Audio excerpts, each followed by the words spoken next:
Suas Bíblias em Apocalipse, capítulo 14.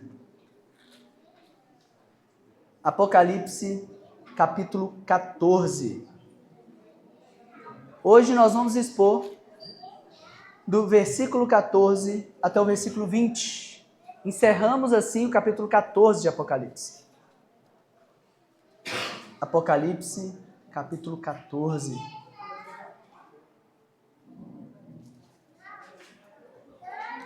Pedro, pega água aqui, por favor.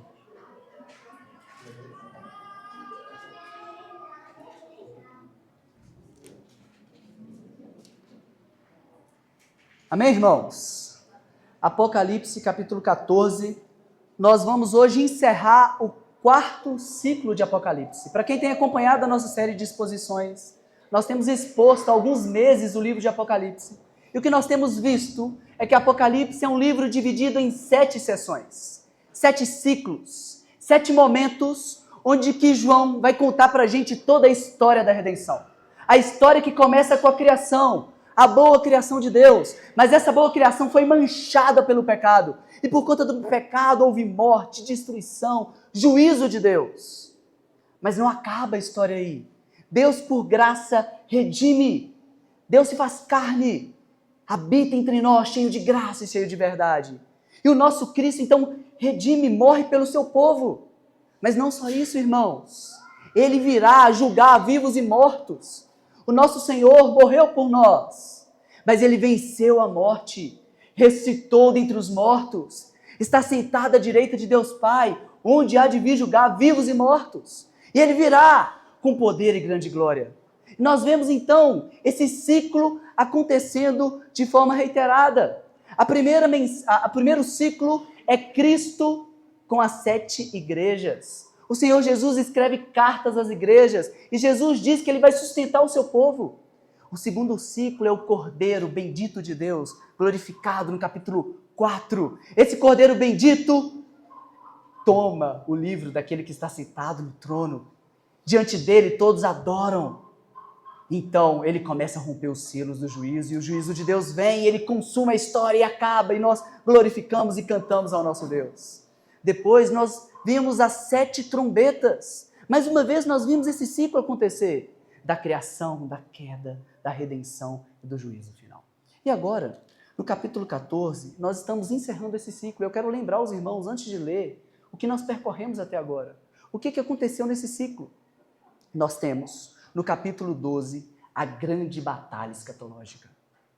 João olha e ele vê uma mulher como que está pronta para dar luz a um filho, e ao mesmo tempo ele vê um dragão pronto para devorar o filho.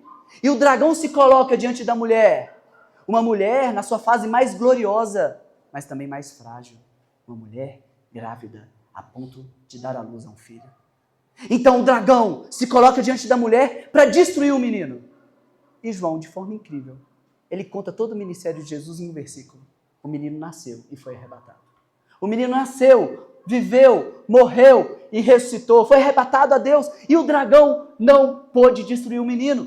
Nós vimos que a estratégia de Satanás é a mesma desde o começo das eras, matar, destruir o descendente. Ele então tenta destruir Abel, tenta matar Abel, tenta acabar com a descendência de Davi. Nós vimos com Herodes, com Faraó, Satanás tentando destruir o menino, mas ele foi derrotado. O dragão foi derrotado. E aí nós temos no capítulo 13, Robson pregou pra gente o que aconteceu. O dragão derrotado chama mais 2 aliados. A besta que sobe da terra, que sobe do mar, representando os poderes políticos, e a besta que sobe da terra, representando o engano religioso.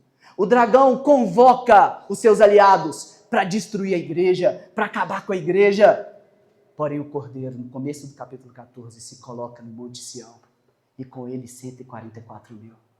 Se o dragão convoca as bestas, os poderes políticos desse mundo, o Cordeiro convoca a sua igreja. Os 144 mil se colocam para batalhar contra o dragão e as bestas. E como nós batalhamos, irmãos? É o que nós vimos nas semanas passadas. Nós batalhamos contra o dragão com um cântico novo nos nossos lábios. Nós adoramos o nosso Deus, independente das circunstâncias. Nós combatemos o dragão com o evangelho, é a segunda voz que nós ouvimos. Então nós tivemos uma voz de juízo, Nós tivemos então uma voz de alerta, como se na semana passada Deus estivesse dizendo para os seus profetas: arrependam-se dos seus pecados. Agora, nós teremos esse juízo consumado. O machado está posto à raiz das árvores. Todo aquele que não produz fruto de arrependimento será lançado no fogo. E, meus irmãos, essa é a verdade. Nós estamos, portanto, no fim da história, no fim desse ciclo de Apocalipse, e na semana que vem nós começaremos o 5º ciclo, mais um ciclo, e nós vamos ver de todos os ângulos essa história, a gloriosa história da redenção, que é a sua história, a minha história, a história na qual nós estamos inseridos, a história na qual nós fazemos parte, e nós veremos isso. O nosso sermão hoje, meus irmãos, é muito simples. Ele está dividido em 2 partes. A primeira parte está do verso 14 ao verso 16 e vai falar sobre o juízo de Deus sobre os cristãos, sobre os santos. E a segunda parte, do verso 17 ao verso 20, vai falar do juízo de Deus sobre os ímpios. Portanto, todos serão julgados. Todos vão comparecer diante do tribunal de Cristo. Você, um dia, estará diante do tribunal de Cristo. E a pergunta que eu faço para você: quais juízos você vai receber? Qual desses 2 juízos? Para que você entenda, eu quero convidar você a ouvir com fé, com atenção, com reverência, com temor. Essa que é a palavra de Deus. Apocalipse, capítulo 14, verso 14. Assim diz a Sagrada Escritura, santa, infalível e inerrante. Olhei, e diante de mim estava uma nuvem branca, e assentado sobre a nuvem alguém semelhante ao Filho do Homem. Ele estava com uma coroa de ouro na cabeça e uma foice afiada na mão. Então saiu do santuário outro anjo que bradou em alta voz, aquele que estava sentado sobre a nuvem: Tome a foice e faça a colheita, pois a safra da terra está madura. Chegou a hora de colhê-la. Assim, aquele que estava sentado sobre a nuvem passou a foice pela terra, e a terra foi ceifada.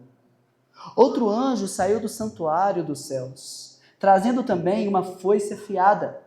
E ainda outro anjo que tem autoridade sobre o fogo saiu do altar e bradou em alta voz, aquele que tinha a foice afiada: tome a sua foice afiada, ajunte os cachos de uva da videira da terra, porque as uvas estão maduras. O anjo passou a foice pela terra, ajuntou as uvas e as lançou no grande lagar da ira de Deus. Elas foram pisadas no lagar, fora da cidade, e correu sangue do lagar, chegando ao nível de freios dos cavalos, numa distância de cerca de 300 quilômetros. Senhor Jesus, bendito Redentor e Salvador, Pai Santo, Espírito Santo, enviado pelo Pai e pelo Filho, ajude-nos. Ó Senhor, nos dê a graça, me dê a graça de ser fiel à Tua palavra, expô-la com precisão, com vigor, com amor, e que os meus irmãos possam recebê-la como de fato ela é, palavra de Deus poderosa para salvar a alma deles. Ó Senhor, nos dê a graça de fazer como Maria, assentar-nos aos pés da palavra para ouvir a Tua voz. Que a Tua voz fale conosco mais uma vez. É o que pedimos por misericórdia. Amém. Meus irmãos, o título da nossa mensagem hoje é A Última Colheita e a Separação Final. A última colheita e a separação final. Se você observou, os 2 textos, as 2 colheitas têm a seguinte característica: a hora chegou. A hora chegou, pode passar a foice, está madura, está pronto para a colheita. Pode, então, passar a foice e trazer a colheita para casa.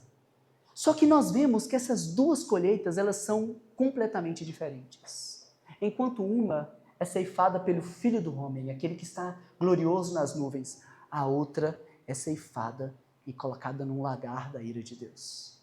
Eu quero que você imagine uma grande e vasta produção de trigo, plantação de trigo, e junto com essa plantação, vários joios foram semeados. E o que acontece? O nosso Salvador nos ilustrou essa história dizendo: o reino dos céus é semelhante a isso. O reino dos céus é semelhante a um homem que plantou o seu trigo no campo, porém o inimigo veio e semeia o jogo no meio do trigo. Mas não é possível que você tire o trigo sem tirar o joio. Não é possível você tirar o joio sem tirar o trigo. Porque se você tirar o joio, o trigo vai junto. É necessário que joio e trigo cresçam juntos. Até que um dia chegue. Até que o dia da colheita chega. Então é nesse dia que você vai separar o joio do trigo. Porque o trigo é precioso e o trigo deve ser mantido. Meus irmãos, joio e trigo, muito parecidos. Joio e trigo recebem o mesmo sol, a mesma chuva, a mesma terra, estão no mesmo lugar, eles crescem. E não há aparentemente nenhuma diferença entre eles. Às vezes nós estamos aqui diante de pessoas que estão ouvindo o mesmo sermão, nas mesmas circunstâncias, mas elas terão destinos completamente diferentes. O que eu quero perguntar para você é não qual é a sua aparência. Não é se você aparenta ser crente. Não é se você aparenta ser cristão. Obrigado, meu irmão. O joio aparenta. O que nós vamos tratar hoje não é de uma aparência e não é de um discurso. Não é aquilo que você fala, mas é aquilo que você faz. Não é como os fariseus que vão ser batizados por João, interessados naquilo que João está dizendo, mas sem frutos dignos de arrependimento. Meus irmãos, é necessário que nós tenhamos não só uma profissão de fé, mas nós precisamos de viver de forma coerente com essa profissão. Meus irmãos, eu amo vocês. Eu não quero que nenhum se perca. Eu quero que naquele dia santo e glorioso, quando o nosso bendito Salvador rasgar os céus, todos nós estejamos juntos de pé diante do Filho do Homem. Juntos, adorando aquele que é digno. Eu não quero que nenhum se perca, mas para isso nós precisamos de atentar a quem nós somos de fato, a quem nós amamos de fato, ao que guia as nossas vidas, a como gastamos as nossas vidas, ao que amamos, o que rege, qual é o nosso Deus, qual é o nosso Senhor. E eu quero, para que a gente faça isso, que você considere o primeiro verso. Como eu disse, o nosso sermão, irmãos, eu quero dar uma visão panorâmica para você, ele está dividido em duas partes. Se você for na página 4 da Ordem de Culto, você vai ver a primeira parte do nosso sermão, do verso 14 ao verso 16, que fala sobre o juízo que vem sobre os cristãos. Na página 5 da Ordem de Culto, você vai ver a segunda parte do nosso sermão, o juízo dos ímpios, do verso 17 ao verso 20. Nós então iremos constatar que todos nós estaremos diante do juízo. Todos nós prestaremos conta e estaremos diante de Deus, prestando conta das nossas vidas diante do Senhor. E nós veremos que nesse grande dia, a aparência não vai ajudar. Nós vemos que na noite escura da nossa alma, nenhum dos nossos ídolos podem nos salvar. O dinheiro, a fama, o poder, o reconhecimento, coisas que as pessoas buscam, coisas que as pessoas almejam. Meus irmãos, nesse grande dia, nada pode nos livrar da ira do Cordeiro, a não ser o sangue de Cristo Jesus, o nosso Senhor. E eu quero que você entenda quão precioso é o nosso Cristo. Que você então se refugie no Cristo, porque o juízo virá sobre todos aqueles que estão sobre a terra. A primeira parte, o primeiro versículo, fala sobre o Filho do Homem. Olha o que diz o verso 14. Uma linguagem recorrente em Apocalipse. João, tendo visões, ele diz, olhei. E mais uma vez, ele tem uma visão, ele diz, olhei e vi, olhei. E diante de mim estava uma nuvem branca. E assentado sobre a nuvem, alguém semelhante ao Filho do Homem. Ele estava com uma coroa de ouros na cabeça e uma foice afiada na mão. João vê, e ele vê uma nuvem branca. E assentado sobre a nuvem branca, ele vê alguém semelhante ao Filho do Homem. E a pergunta é, quem é este? Quem é este semelhante ao Filho do Homem? E toda a Escritura testemunha isso para a gente. Acompanhe na ordem de culto, Daniel, capítulo 7, do verso 13 ao verso 14. Quem é o Filho do Homem? Quem é este que é semelhante ao Filho do Homem? Daniel 7, 13 a 14 diz o seguinte: eu estava olhando nas minhas visões da noite, e eis que vinha nas nuvens do céu um como Filho do Homem. E quem que é este que vinha nas nuvens no céu, semelhante ao Filho do Homem? Quem que é este? Ele dirigiu-se aos anciãos de dias e o fizeram chegar até ele. Olha quem é ele. Foi-lhe dado o domínio, a honra, o reino, para que todos os povos, nações e línguas o servissem. O seu domínio é um domínio eterno, que não passará, e o seu reino tal, que não será destruído. Daniel profetiza sobre o Filho do Homem. E quem que é este Filho do Homem? Ele é alguém que tem todo o domínio, ele é alguém que tem todo o poder, ele é alguém que tem toda a autoridade, e todas as nações da terra adoram a ele. Quando o nosso bendito Salvador vem, quem ele diz que é? Eu sou o Filho do Homem. Eu sou aquele profetizado por Daniel, cheio de glória, poder e autoridade. E é muito lindo que Cristo, se identificando como Filho do Homem, ele diz não só que ele tem todo o poder e autoridade, mas ele também se identifica conosco. Por que Cristo pode nos salvar? Porque só Jesus é mediador entre Deus e homens. Porque só Jesus é o Deus homem. O Deus cheio de glória, majestade e poder, que se fez um de nós, assumiu a nossa natureza para morrer em nosso lugar. E olha o que Jesus diz acerca dele mesmo. Mateus capítulo 9, verso 6. Ora, para que saibais que o Filho do Homem tem na terra autoridade para perdoar pecados, disse ao paralítico: levanta, toma tua cama e vai para casa. Este Filho do Homem tem todo o poder. Em determinado momento, Jesus concede perdão de pecados e os homens arrasou no seu coração. Ah, mas é fácil dizer isso. É fácil dizer os teus pecados estão perdoados. E o Cristo, o próprio Deus encarnado diz, para que vocês saibam que o Filho do Homem tem autoridade para perdoar pecados. O Filho do Homem é alguém que tem autoridade para perdoar pecados. Se você é pecador, você pode encontrar refúgio nos braços do Filho do Homem. Ele tem poder, ele tem autoridade. E ele diz uma palavra para o paralítico: levanta, toma teu leito e anda. E todos ficam estupefatos vendo aquele paralítico andar. Ele tem todo o poder. Mas quem é mais esse Filho do Homem? Que nós podemos saber acerca dele? Mateus capítulo 16, verso 27. Porque o Filho do Homem virá na glória do seu Pai. Olha só. O Filho do Homem virá na glória do Pai. Esse que é semelhante ao homem, que assumiu a nossa natureza, ele tem a glória de Deus. O Filho do Homem virá na glória do seu Pai com os seus anjos e recompensará cada um de acordo com as suas obras. Mateus capítulo 20, verso 28. Aparecerá no céu o sinal do Filho do Homem. Todas as tribos da terra se lamentarão e verão o Filho do Homem vindo sobre as nuvens do céu com poder e grande glória. Esse Filho do Homem, ele tem todo o poder. Esse Filho do Homem, ele tem toda a glória. Ele é completamente glorioso, completamente santo e bendito. E a pergunta que eu faço é: você consegue ver glória no Filho do Homem? Deixa eu te perguntar, meu irmão e minha irmã, o que é glorioso para você?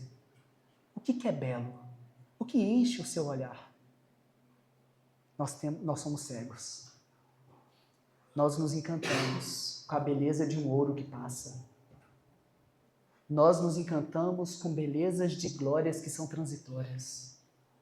Mas o Filho do Homem tem beleza na face de Cristo. Cristo é belo, Cristo é glorioso. E meus irmãos, nós precisamos de começar a ver beleza em Cristo. Nós precisamos de começar a ver o Filho do Homem como ele realmente é, glorioso, santo, majestoso. Não há ninguém como o nosso Salvador. Não há ninguém como Cristo. E nós somos o corpo de Cristo. Que coisa gloriosa. O que mais diz acerca do Filho do Homem? Olha só, Lucas capítulo 19, verso 10. Porque o Filho do Homem veio para buscar e salvar aquele que havia se perdido. Esse Filho do Homem, santo, grande, glorioso, majestoso, o Deus transcendente, também é um Deus que se preocupa com o contrito. Também é um Deus que vai atrás do leproso. É um Deus que toca no leproso. É um Deus que abraça o leproso. É um Deus que abraça a mulher pecadora. É um Deus que concede perdão à adúltera. É um Deus que transforma o ladrão Levi. É um Deus que transforma vidas e se importa com você individualmente.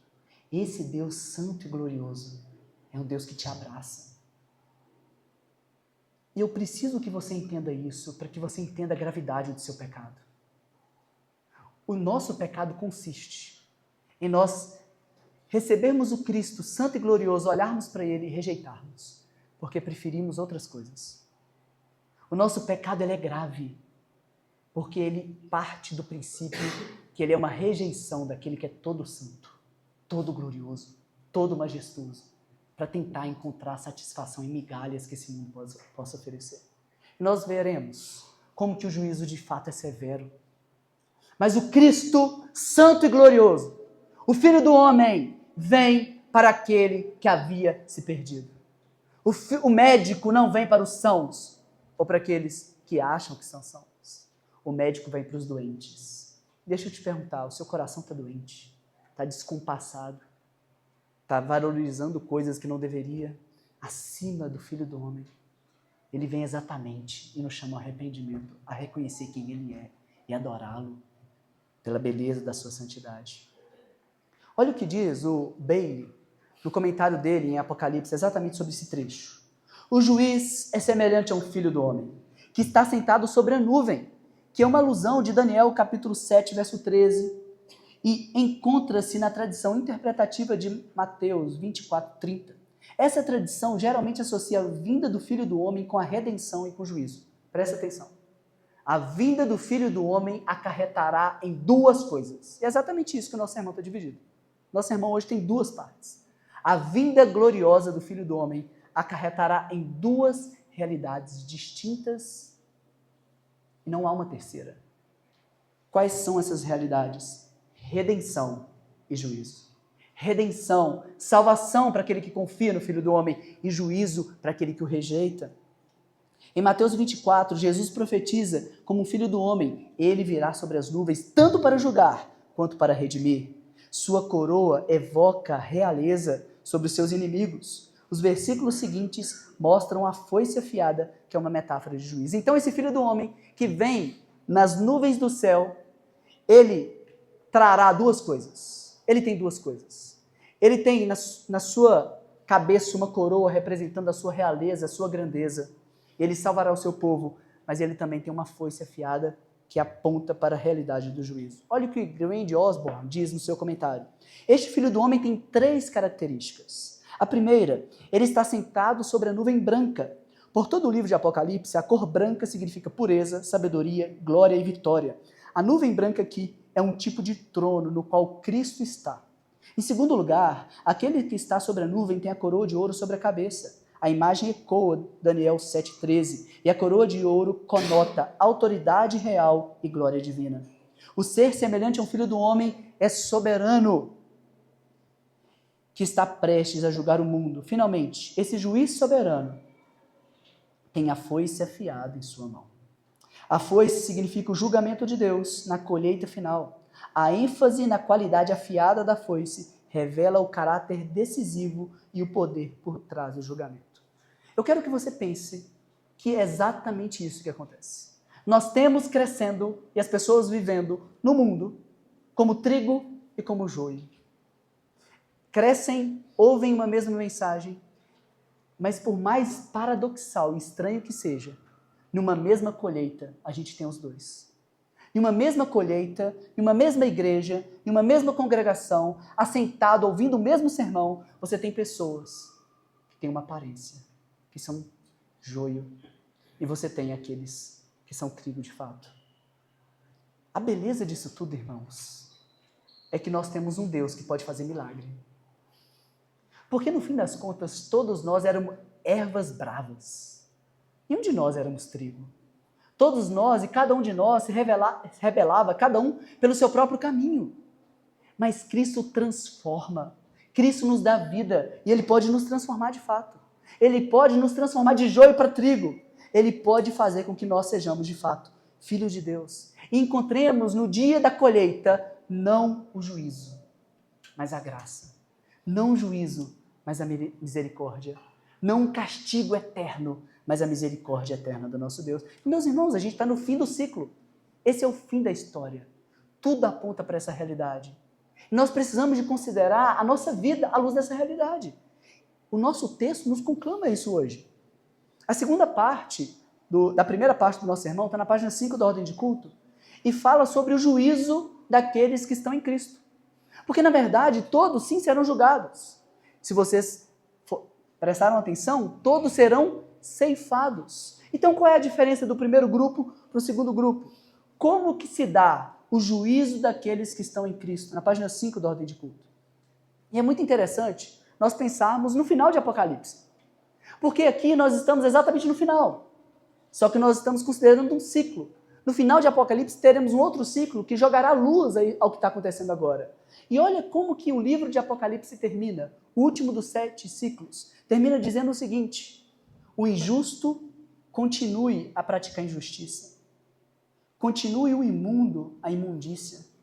Continue o justo a praticar a justiça. E continue o santo a santificar-se. O Espírito e a noiva dizem: vem. E todo aquele que ouvir, diga: vem. E quem tiver sede, venha. E quem quiser, beba de graça da água da vida. Olha como termina o livro de Apocalipse, conclamando a cada um viver como de fato ele é, a se revelar como de fato ele é. Meu irmão, você está crescendo em alguma coisa. Você está crescendo em quê? Em santidade, em piedade. Você é cada vez mais parecido com Cristo, ou cada vez mais diferente do Cristo. O juízo de Apocalipse diz que o injusto continue a praticar injustiça, porque eu vou tragar toda injustiça. Eu vou destruir e acabar com toda maldade. Que os poderosos se levantem. Que a besta que sobe da terra se levante. Que o dragão se levante e que eles continuem tentando iludir e destruir o meu povo. Que o injusto continue a praticar injustiça. Continue o imundo na sua imundícia, tentando destruir o povo de Deus. Mas eu vou tragar e acabar com toda a maldade. O nosso Cristo se põe diante de toda a maldade. E nós temos algo severo nesse texto. Tem algo que tem que te assustar nesse texto. Que é o juízo implacável e eterno de Deus. Deus trará um juízo final e cabal. E por que Deus faz isso? Porque Deus acabará com toda a maldade. Mas tem um problema. Nós somos os maldosos. O que você pratica, meu irmão? O que está no seu coração? O santo e justo Deus aniquilará toda a maldade. Nós vamos estudar aqui sobre o problema do mal. Foi uma das coisas que vocês levantaram. Eles dizem que é o tendão de Aquiles do cristianismo. Como pode? Como pode? Um Deus que é completamente bondoso. É isso que vocês creem? Vocês creem num Deus completamente, absolutamente bondoso? Não? Sim? Vocês creem num Deus que, ao mesmo tempo que é absolutamente bondoso, ele é absolutamente poderoso? Por que então o mal existe? Por que nós estamos em um mundo que é maldade? Porque esse Deus, que é completamente bondoso, e por ser completamente bondoso, ele quer acabar com o mal. Nós temos também um Deus que é completamente poderoso, e ele pode acabar com o mal. E esse Deus, que é completamente bondoso, completamente poderoso, ele é completamente compassivo. Ele aguarda, ele avisa por meio de seus profetas: arrependam-se dos seus pecados, se convertam a Deus, produzam frutos dignos de arrependimento há milhares de anos. Deus, por meio de seus profetas, tem dito: arrependam-se, arrependam-se, o machado está posto à raiz das árvores, arrependam-se, arrependam-se. E esse Deus, que é completamente poderoso, completamente bondoso, ele pode acabar com o mal, ele quer acabar com o mal, ele vai acabar com o mal, ele vai destruir toda a maldade, ele vai enxugar dos olhos toda a lágrima. Mas ele é misericordioso e ele clama para que vocês parem e abandonem toda a sua maldade. Abandonem toda impiedade e vivam de maneira santa, justa e pia diante de Deus, porque você pode ter certeza, o juízo virá. E você não tem desculpa diante do juiz. Não há como você se esquivar do juiz. O juiz testemunhará contra você no grande dia. O evangelho foi para você pregado. Mas você preferiu os seus deuses. Que os seus deuses o salvem. Que os seus deuses o livrem no dia da angústia. E meus irmãos, eu clamo para vocês hoje. Nenhum falso Deus pode nos livrar. Nenhum falso Deus pode nos livrar da ira do Cordeiro. Só o sangue de Cristo. Se refugie hoje no sangue de Cristo. Receba Cristo e viva para o Cristo. Porque de fato o juízo virá. Mas agora eu quero que vocês entendam como o juízo vem para aqueles que estão em Cristo. Porque eu não sei se você estranhou, mas tem um povo aqui clamando para o juízo vir. Nós acabamos de ler em Apocalipse um povo clamando: venha, Maranata, Senhor, venha. O Espírito e a noiva dizem: vem. Todo aquele que ouvir, diga: vem. Você está ouvindo? Você está ouvindo o Evangelho? Deseje que ele venha. Venha, Cristo. Redima. Acabe com toda maldade. Acabe com toda injustiça. Estabeleça o seu reino, que é reino eterno. Ora, vem, Senhor Jesus. E aquele, qualquer um, que tiver sede, venha, beba de graça da fonte da vida. Meus irmãos, tem uma fonte de água que pode saciar a sua sede. Cristo, essa fonte. Por que tentar matar a sede que você tem com falsos deuses? Eles não podem salvar. E meus irmãos, nós somos aqueles que desejam o juízo. Nós somos aqueles que digam: Senhor, venha. Tem uma música do Rodolfo Abrantes que diz o seguinte: quem sou eu, Senhor? Joio ou trigo? Quem sou eu? Mas um impostor ou seu amigo? E diz uma oração que pode assustar você. Mas se o seu coração está em Cristo, é a oração que você faz. E diz o seguinte: quando o fogo descer, eu quero queimar, até que eu venha a ser só que o fogo deixar. Jesus, você é capaz de colocar sua vida diante do Senhor e dizer assim: Jesus, queima tudo que não é da tua vontade. Tire de mim tudo que não agrada o Senhor. Venha com fogo do teu juízo, mas não para condenação, mas para purificação.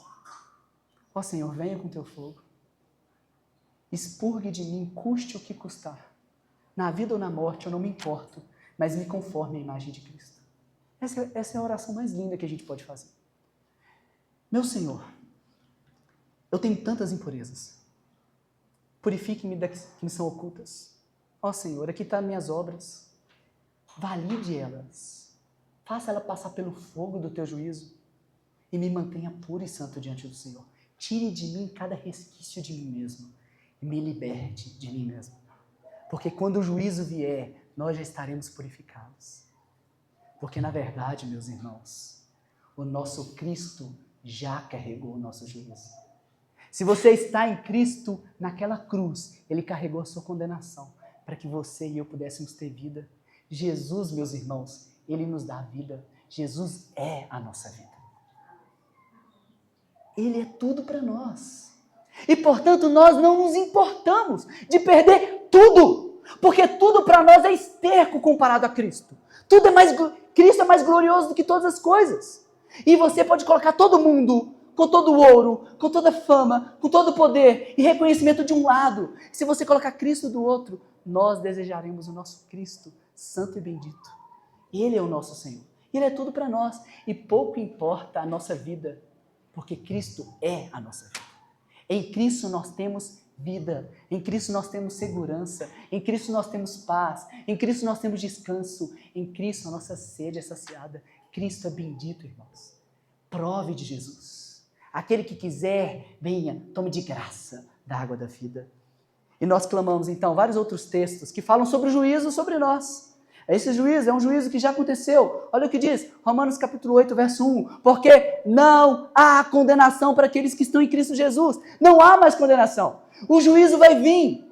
E quando o juízo vier e nós estaremos diante do juiz, o nosso Cristo pegará em nossa mão. E Ele vai dizer, venha, bendito do meu Pai. Pai, este é um daqueles pelos quais eu morri. O meu sangue está sobre ele. Os céus se abrirão. Estaremos sempre com o nosso Cristo. Não há condenação para aqueles que estão em Cristo Jesus. João capítulo 5, verso 24. Olha como o evangelho é difícil. Olha a dificuldade do evangelho. Digo-lhes a verdade. Quem ouve a minha palavra e crê naquele que me enviou, tem a vida eterna. E não será condenado, mas já passou da morte para a vida. Meus irmãos, você ouve?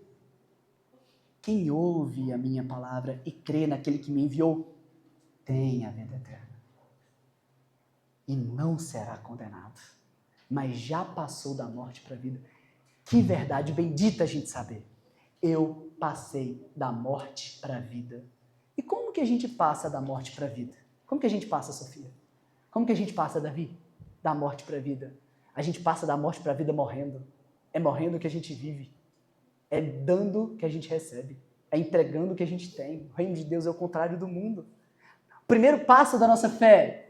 Estamos crucificados com Cristo. Não quero viver para mim. Eu quero viver para o meu Senhor, para o meu Salvador. É assim que nós vivemos. Vivemos ao morrer. E a pergunta é, você está vivo ou você está morto? Morto para o pecado, mas vivo para Deus. João capítulo 10, verso 28, irmãos. Eu lhes dou a vida eterna, eles jamais perecerão. Ninguém poderá arrancar da minha mão. O meu Pai que me as deu é mais poderoso do que todos e ninguém pode arrancar da mão do meu Pai. Eu dou a vida eterna para o meu povo. O meu povo jamais perecerá. A causa de Cristo é uma causa ganha. Nós já vencemos em Cristo Jesus. Nós temos a vida eterna e nós jamais pereceremos. O Pai que nos deu ao Cristo é mais poderoso que todos. Ninguém pode nos tirar da mão do Pai. Jesus diz, eu e o Pai somos um. Ninguém nos arrebata. Nós estamos em Cristo. Em Cristo nós temos segurança e certeza. E o último texto que eu quero que vocês vejam, para a beleza do juízo para aqueles que têm Cristo. Romanos capítulo 8. Antes desse sermão ficar bem tenso. Romanos capítulo 8, verso 38 e 39. Eu estou convencido, eu estou certo, de que nem a morte, nem a vida, nem anjos, nem demônios, nem o presente, nem o futuro, nem quaisquer poderes, nem altura, nem profundidade, nem qualquer outra coisa na criação será capaz de nos separar do amor de Deus que está em Cristo Jesus, o nosso Senhor. Nada pode nos separar de Cristo. E Cristo nos foi dado. Junto com Cristo nós temos tudo.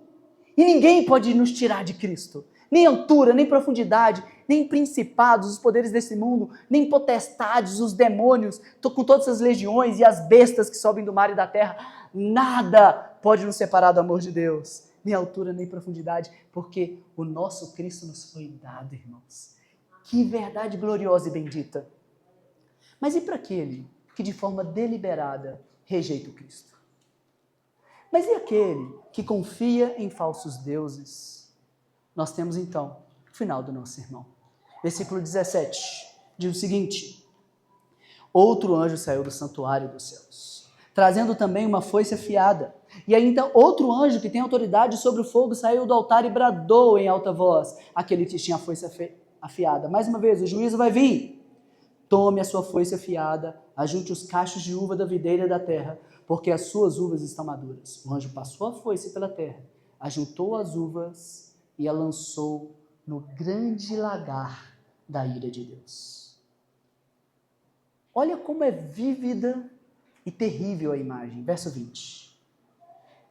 As uvas foram colhidas e colocadas no lagar da ira de Deus. Verso 20. Elas foram pisadas no lagar, fora da cidade, a cidade santa de Jerusalém. E correu o sangue do lagar, chegando ao nível do freio dos cavalos, numa distância de 300 quilômetros, ou 1.600 estádios. 300 quilômetros, é muito interessante como que a imagem é construída. Uvas são jogadas no lagar, elas são pisoteadas, e o que sai das uvas? Sangue. Essas uvas representam um povo que é rebelde a Cristo. Que seguem, que tem a marca da besta e do cordeiro, que tem a marca da besta e não se submeteu ao Cordeiro. Estes que se opõem a Cristo, que rejeitam a Cristo, que negligenciam a salvação que é em Jesus, que confiam em falsos deuses, serão pisados, sangue sairá até a altura do freio dos cavalos. Imagina a altura aí, do freio dos cavalos, na boca dos cavalos, numa distância de 300 quilômetros. Esse é a imagem que Apocalipse coloca diante de nós. Mais uma vez, João dizendo, eu olhei, eu vi essas coisas. O que nós temos visto em Apocalipse, que imagens transmitem conceitos. Nós temos que parar de entender Apocalipse, eu já tenho dito de forma reiterada, de forma literal. A gente precisa de olhar para Apocalipse como uma literatura apocalíptica, como de fato ela é. Por exemplo, todo mundo vai entender se eu disser que essa mãe só fica passando a mão na cabeça do menino. Eu não estou dizendo que uma mãe fica passando a mão na cabeça do menino, estou falando que ela mima ele. Ah, essa pessoa deu tiro no pé. Não é que ela pegou uma arma e deu tiro no pé, não. Você está trabalhando com uma imagem que transmite um conceito. Qual é a imagem? A imagem do tiro no pé. Qual é o conceito? O conceito é que ele se atrapalhou. Ele mesmo se atrapalhou. Portanto, imagens transmitem conceitos. Quando João coloca diante essa imagem de sangue sendo pisoteado, qual é a realidade? Haverá um juízo que é eterno. E eu quero perguntar para você, como que pode um Deus completamente bondoso, santo, julgar e julgar eternamente? Meus irmãos, essa é uma imagem que foi extraída de Joel capítulo 3. Olha o que está na ordem de culto, na página 5. Joel capítulo 3, verso 13.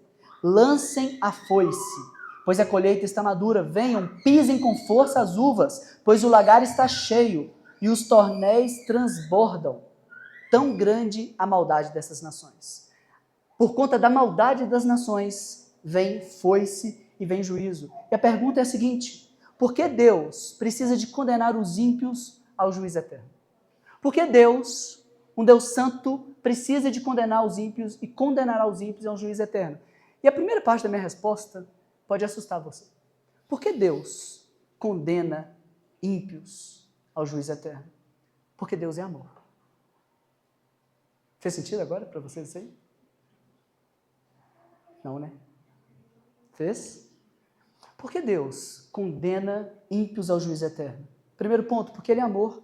O amor verdadeiro, acompanhe a leitura na ordem de culto. O amor verdadeiro implica necessariamente em ódio ao mal.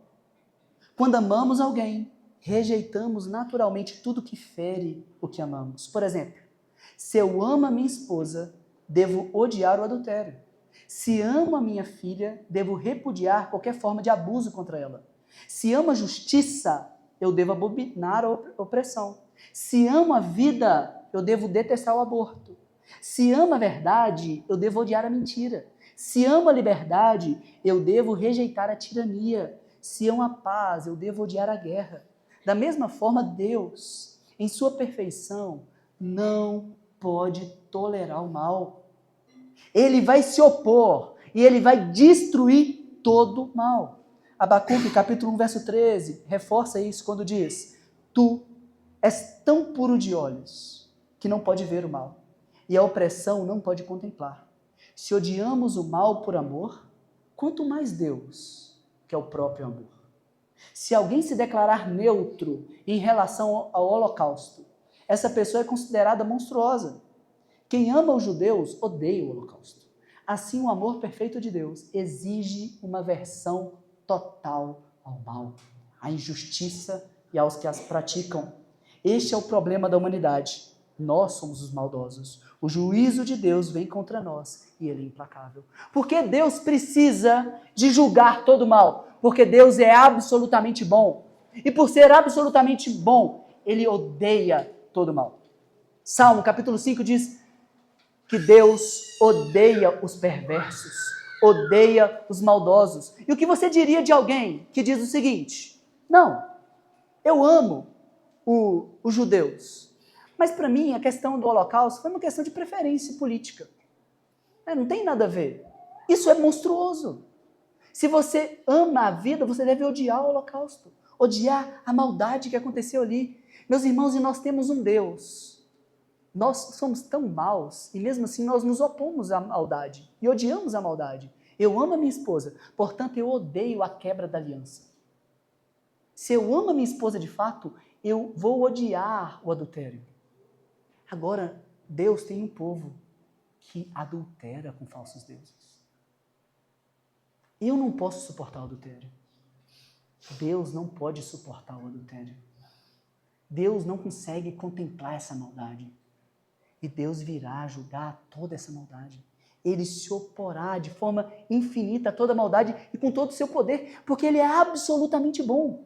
Ele não pode ver o mal. E o problema é que nós somos os maldosos. Portanto, eu quero conclamar você mais uma vez ao arrependimento. Abandone a maldade. Abandone a mentira. Siga Cristo. Vem, beba de graça da água da vida. Deus não pode tolerar o mal. Nós ainda praticamos o mal. Mas haverá um dia onde que o juízo de Deus virá e toda maldade será extirpada. Meus irmãos, Deus é tão justo que não há uma mínima inflação que não será cobrada diante da santa, justa lei de Deus. E agora eu quero dizer mais uma vez, só há dois caminhos. Aqueles que têm os seus pecados carregados pelo Salvador. Aqueles que se escondem no Salvador. E aqueles que preferem viver com seus próprios e falsos deuses e que se opõem ao Salvador. Todo juízo e todo pecado será castigado, quer em Cristo na cruz, ou quer nos próprios pecadores. E a última parte do nosso sermão, na página 6, para a gente trazer duas aplicações de tudo isso que nós dizemos. Pesado, né, gente? Mas o que vocês esperam do final do ciclo de Apocalipse? Eu estava conversando com a Glaucia e eu disse, depois nós teremos, a gente definiu no conselho, que nós teremos, depois de Apocalipse, uma série de sermões sobre a graça de Deus. Para não assustar vocês. Mas, meus irmãos, esse é todo o conselho de Deus. E, de fato, o juízo virá. E essa mensagem precisa de ser pregada. Último ponto. Por que Deus se opõe a toda maldade? Porque Deus castigará de forma eterna os ímpios. Porque o pecado é odioso a Deus. Cada pecado que cometemos é uma ofensa contra um Deus infinitamente digno e bom. Portanto, cada pecado tem a gravidade infinita. E aí eu quero lembrar vocês umas ilustrações. Eu peço perdão, irmão, mas eu não tenho ilustrações melhores do que eu usei na semana passada. Então eu vou precisar de repeti-las. Né? Mas como nós podemos entender quão odioso é o nosso pecado? E nós vemos isso quando nós consideramos a bondade de Deus, a graça de Deus. E a pergunta é, por que nós podemos pecar? Por que nós podemos afrontar o nosso Deus? Porque Ele nos dá vida. E a gente pega a vida que Deus dá e a gente fala obrigado. A gente fala obrigado. O pecador não. Ele pega a vida e ele vai contra Deus. E Deus diz X, mas eu não quero X, eu quero Y. Eu vou viver de acordo com as minhas regras. Meu corpo, minhas regras. Minha vida, Senhor. O Senhor não vai botar a mão aqui e dizer aqui. Não, essa parte eu não quero. E esse é o problema. E eu usei a minha ilustração de um pai com uma filha. Por que quando um pai pega uma filha no colo e essa filha, então, pega o rosto do pai e ela arranha o pai? Por que esse pecado dessa filha é tão terrível? Por que é tão terrível esse pecado? Porque ela só pode unhar o pai, porque ela só pode machucar o pai, porque o pai a sustenta nos braços. Ela não tem poder para ir contra o pai. Ela não é forte o suficiente para arranhar a cara do pai. E por que ela pode arranhar a cara do pai? Ela pode arranhar a cara do pai porque o pai a ama. Então o pai a pega no colo, a protege. E quando o pai a protege, ela responde com rebeldia. Esse é o nível de terrível que é o nosso pecado. O nosso pecado é terrível, porque o nosso pecado só pode existir porque Deus nos sustentou no ventre. Deus nos deu vida, fôlego de vida. E nós pegamos a vida que Deus dá para afrontar Deus. Para nos rebelarmos contra Ele. Por isso o pecado é tão mau. Outra ilustração que eu usei é sobre o adultério. Como que o adultério é terrível, concordam? O adultério não é terrível? Mas o adultério é muito mais terrível quando ele é cometido diante do cônjuge.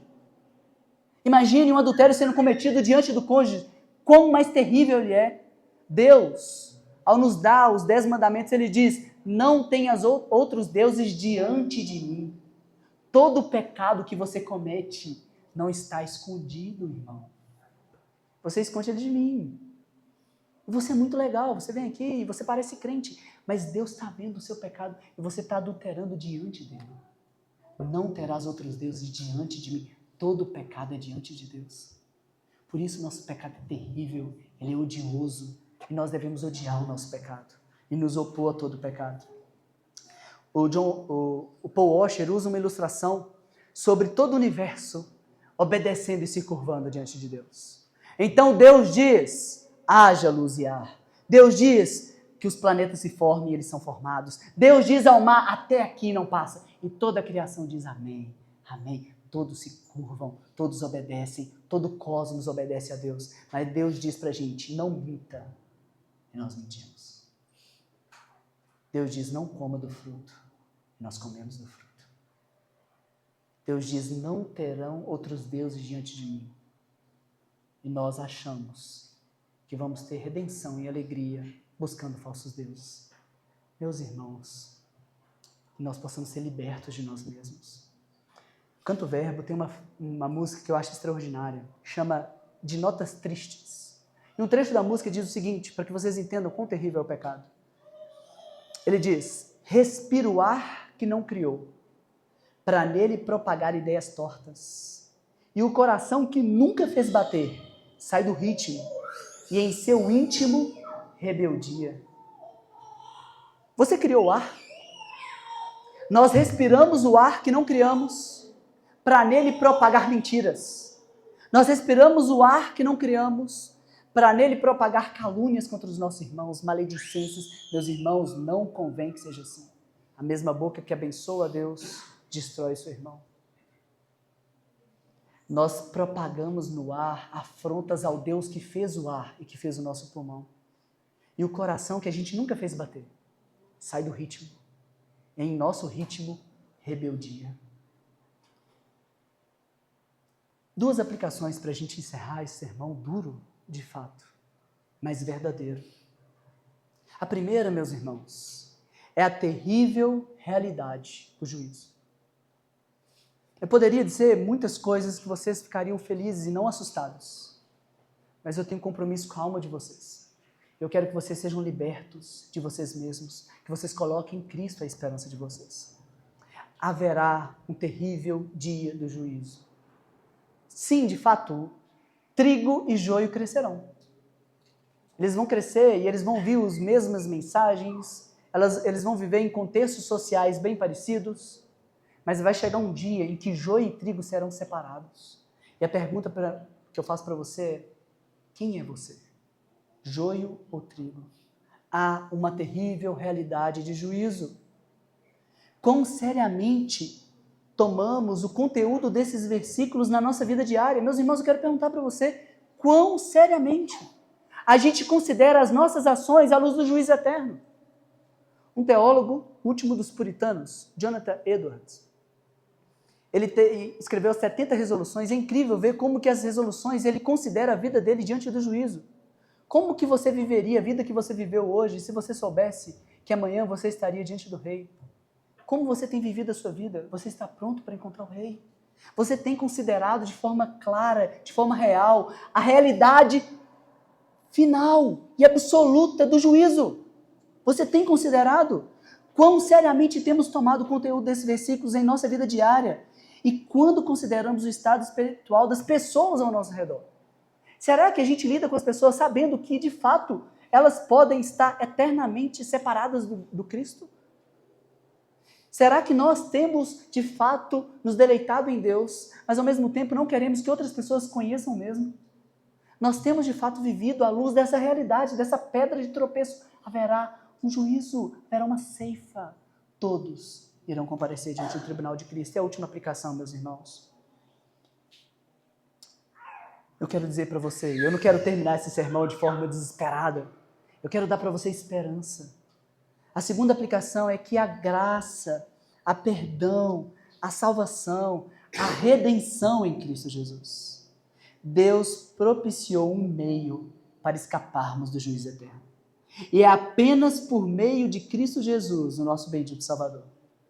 O amor e a misericórdia de Deus se revelam de maneira profunda na redenção que Ele oferece. Jesus assumiu o peso dos nossos pecados e, por meio da sua morte e ressurreição, proporciona a reconciliação com Deus. Deposite a sua esperança em Cristo e faça dele seu Salvador. Somente em Cristo podemos escapar da ira de Deus. Somente em Cristo podemos escapar da ira de Deus. Somente em Cristo podemos escapar da ira de Deus. Somente em Cristo temos descanso. Somente em Cristo temos redenção. Somente em Cristo temos salvação. Cristo é a nossa alegria, Ele é a nossa paz, Ele que pode nos satisfazer. E Ele que nos livrou, e Ele que nos livrará naquele grande dia. Por isso nós clamamos, Maranata, ora vem, Senhor Jesus. O Espírito e a noiva dizem, vem. Todo aquele que ouve, diz, vem, vem Jesus. As nossas utopias políticas, os nossos presidentes não podem fazer o céu na terra. A nossa esperança não está aqui e agora. A nossa esperança está em um Salvador rasgando os céus e acabando com toda a maldade. É nisso que nós esperamos. É nele que se fia a nossa esperança. É por isso que nós vamos orar agora.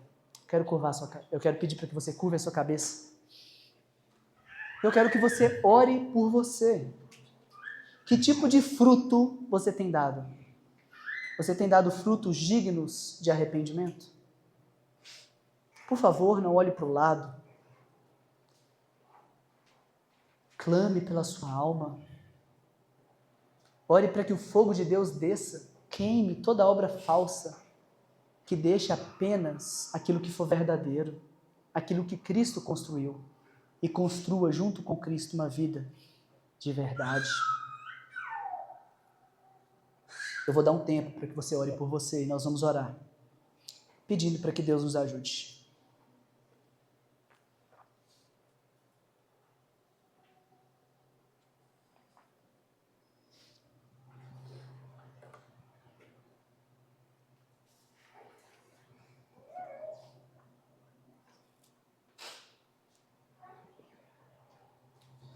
Senhor Jesus Cristo, bendito, maravilhoso, santo, excelso Salvador, nós bendizemos o Teu nome, glorificamos o Teu santo nome, porque o Senhor se entregou por nós, Cristo.